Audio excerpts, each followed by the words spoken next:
I would love to share how my book bed was made, but unfortunately, none of our plans were drawn up, so I'm going to explain it the best way I can.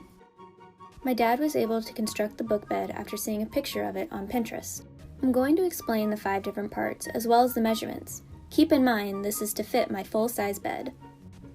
The first part is a rectangular bookshelf facing out from the foot of the bed, standing at 93 inches tall, 30 inches wide, and the shelves 11 and 5/8 inches deep. The bottom 5 shelves on part 2 are each a foot wide. The next 2 are respectively 23.5 inches and 35.5 inches. It's 82 inches tall, making the slant 47 inches. The smaller part, consisting of 7 shelves, are each a foot wide, and it is 82 inches tall. The overhead shelf connecting parts 2 and 3 is 102 inches long and 11 inches tall.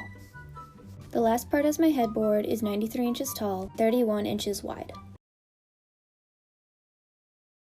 Beautiful Thursday, I'm here to show you an unnecessary book thing that I built. Start off by saying that I have no idea what possessed me to buy this thing, okay? It was just like one of those things where it's like once it got in my head, I couldn't get it out until I went through with it. So it's definitely an impulsive buy, but it's also something I'm really obsessed with now. Ta-da! So I bought like a lounging bench turned into a book bench. And do I regret it? Absolutely not. How to make an IKEA Billy bookcase look built-in. We used all IKEA bookcases for this little library upstairs and this bookshelf in my office. First off, consider getting the Billy extenders from IKEA to make the bookshelves taller in ceiling height. Add trim to the top of the bookshelf to make it look built-in. In the library, we completely trimmed it out, so in between every bookshelf on the top and the bottom, it's all trim. And this is what we did for the blue bookshelf. We just added trim to the top. Next, fill every single hole and sand it down until smooth, and then choose a sticky primer. For the library, we used a paint sprayer to spray the bookshelves, but for the blue bookshelf, I used a smooth surface roller and did 2 coats. I didn't use as high quality paint for the blue bookshelf as I did for the library, so I used a matte poly sealer. Lastly, add library lighting. The library lights are wired in. The blue one is just a battery powered light on a remote. So I have this book, Crescent City, which got pretty damaged in my backpack at work one time, and I didn't really know how to get rid of the stains on the book, but after seeing some people spraying the edges on TikTok, I figured that might be fun. I was kind of scared at first, but it ended up looking pretty good, and I didn't hate it. I actually liked it so much that I did my ACOTAR edges as well, in black though, because it looked a lot better with the colors of the covers. So there's the finished product. Today I'm going to show you guys how to make these adorable books. I went to Dollar Tree and found 3 books that were the same size. You can also use similar sized books. I flipped the cover inside out and taped them to the inside covers. I did that on all 3 books. I then used some Waverly chalk paint and elephant to dry brush the books. Then you're gonna wanna pick out some cute ribbon. I used ribbon and jute for this particular set. I wrapped the ribbon, hot glued, and then wrapped the jute. Next, you're gonna wanna add some greenery. I hot glued the greenery down and added the cotton. You're also going to need to print out some vinyl. For this one I used Faith, Family, and Friends. Add the vinyl and you're done. Here's another budget-friendly gift idea that everyone will love. This one cost me less than $3 and it might be my favorite so far. So grab yourself 1 or 2 books that you really enjoyed and a nice treat to go with it. Then make a cute bookmark and write something thoughtful on it. It can really say whatever you want. Put it all together, tie it up with a nice cute little bow, and they're gonna love it. And follow us for more budgeting tips. Those are my bookshelves. Aren't they amazing? But Hank, it's so much easier to get your books off of these floating bookshelves.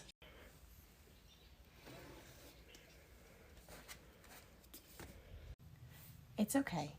You don't have to be jealous. I know they're pretty cool.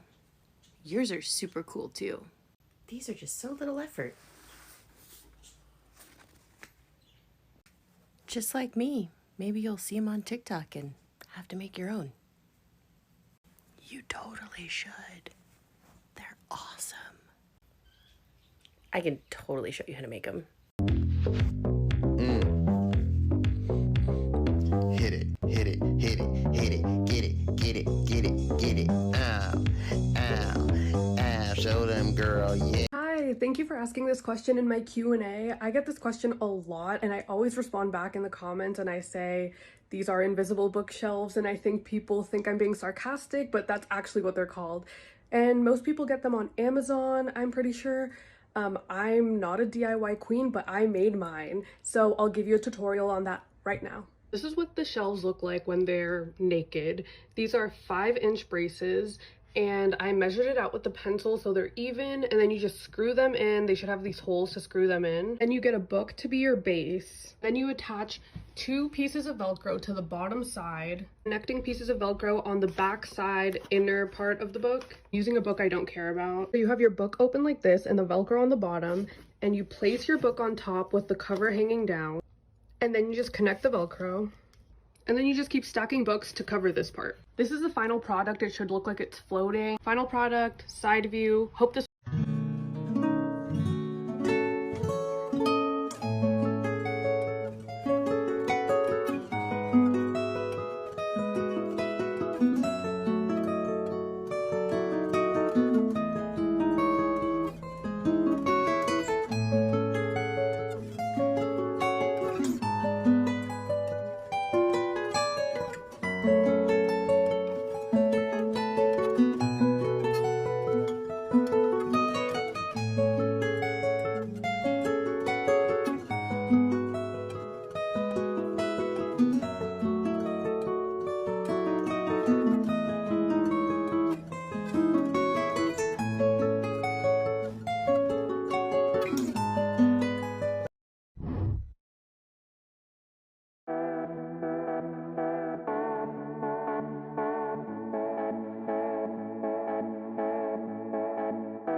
This past weekend, I thrifted a book just to tear it apart because I saw on Pinterest somebody had made a wallpaper using the pages, so I thought I would give it a shot.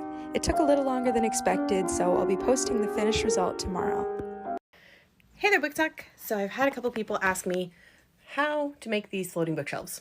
So today I'm going to show you how it's done. First, you're going to want some dowel. This is 7/16. Grab some eyelets that screw into the wall. Make sure that they are the right size to fit your dowel. Trusty ball of twine. Add some flat, clear washers. For this one on the wall back here, that's actually a 48-inch dowel in length. So I did put 3 eyelets on that one. Should have put 4. It kind of sags a little bit. And I did put the middle one into a stud in the wall. If you want to know how to do that, just use your handy dandy stud finder. Oh.